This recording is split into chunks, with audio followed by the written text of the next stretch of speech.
a lot of people that I've worked with previously, it was all about checking the box. You know what I mean? They would do exactly what it was that was Right on expected time. of them, Right on time. and right on time. Exactly what was expected, no more, no less. Yeah. There was no personal touches. There was no zone of genius. There was no above and beyond. It was just toeing the mark.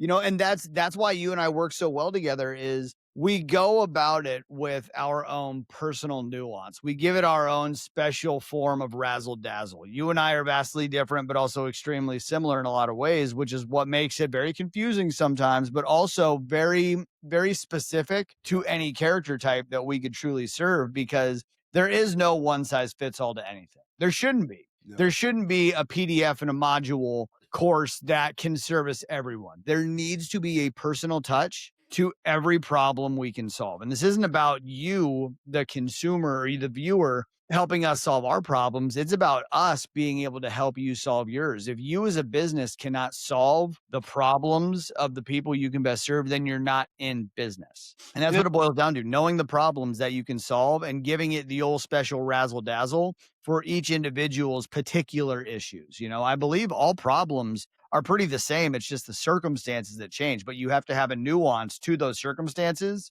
to make it relatable and applicable to each person. Well, and I think that's great with every client I've ever worked with. It's like, just let's just say, for instance, as easy as a logo and a brand kit. I never thought of it as you get X amount of this and you get X amount of that. It was how much did that client give me? How many photos did they give me? How many different shots and things? And I would base it off of like, that's how many fucking, pieces of content they got. It wasn't like, well, for this price, how many pieces from the ads do I get for the brand kit?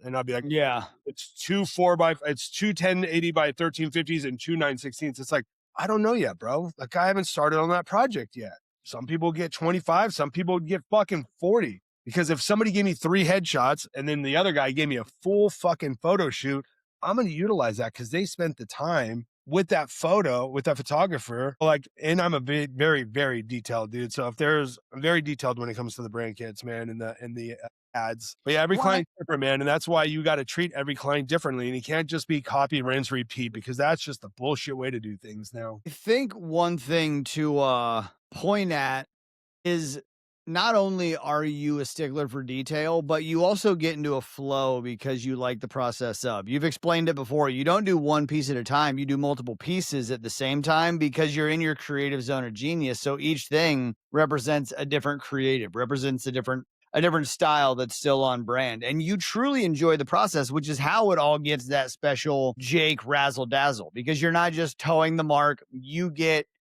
10 for this, Yeah. 2 logo options. And then to me as a creative, that snubs out your creative flow. If the benchmark is 12 of this, 2 of Yeah, that. what if I got to 10 and all of a sudden I'm like, "Whoa, that I could do way better than that one." So that's why I Yeah. do multiple at a time is because I just keep one-upping myself. And I know that's not the best way to do it, but I don't know any other way. That's how I do it, and I'm fucking really good at it. Yeah, you are. Hell yeah. Love that, man. Well, this is a fun little rip session. It was good.